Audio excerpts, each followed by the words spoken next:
کلمہ توحید کا، لا الہ الا اللہ محمد رسول اللہ، یہ پورا کلمہ توحید ہے، اسی سے کلمہ طیبہ کہتے ہیں۔ بہت پاک کلمہ ہے، توحید کا ہے، اور اس میں دو ذات ہے۔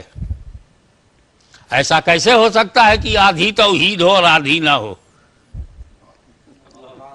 جب یہ پورا کلمہ توحید ہے تو دونوں میں توحید ہو، تو لا الہ الا اللہ کی طرح بھی کوئی نہ ہو اور محمد رسول اللہ کی طرح بھی کوئی نہ ہو، ورنہ لا الہ الا اللہ بے مثال ہے اور محمد رسول اللہ ہماری طرح ہے، تو توحید کہاں؟ لا الہ الا اللہ، اللہ کے سوا کوئی معبود نہیں، محمد رسول اللہ، محمد صلی اللہ علیہ وسلم اللہ کے رسول ہیں۔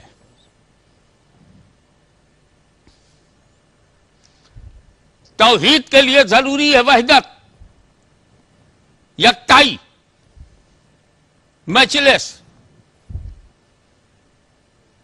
غیر وقوف، کیا برابر نہیں اس کے، کوئی برابر اس کے نہیں، کوئی اس جیسا نہیں،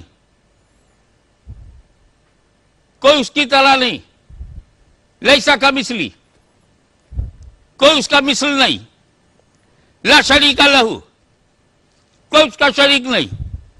تو مجھے بتاؤ کہ اگر یہ کلمہ توحید ہے تو شرکت نہ ادھر ہے نہ ادھر ہے، نہ پہلے جز میں کوئی شریک ہوگا نہ دوسرے میں، تو صاف صاف کہہ کیوں نہیں دیتے سچ کو کہ لا الہ الا اللہ اپنی الوہیت میں وحدہ لا شریک ہے، تو محمد رسول اللہ اپنی نبوت و مصطفیت میں وحدہ لا شریک ہے۔ ماشاءاللہ، سبحان اللہ۔ جب یہ ہوگا تب ایمان ہوگا، تب نماز ہوگی، تب محنت سے کیا ہوا حج ہوگا۔ نماز تب ہوگی جب ایمان ہوگا، کیونکہ نماز پلر ہے، الصلاۃ عماد الدین، نماز، پریئر، پلر آف ریلیجین۔ کھمبے کو سب جانتے ہیں کہ کہاں ہوتا ہے، کھمبا کہیں نہیں ہوتا اگر زمین نہ ہو۔ پلر ہے، رسول پاک نے یہ کہا کہ یہ پلر ہے تو نماز کو پلر ہی رہنے دو۔ اب جب پلر ہے تو اسے زمین چاہیے، تو ایمان ہے زمین، نماز ہے کھمبا۔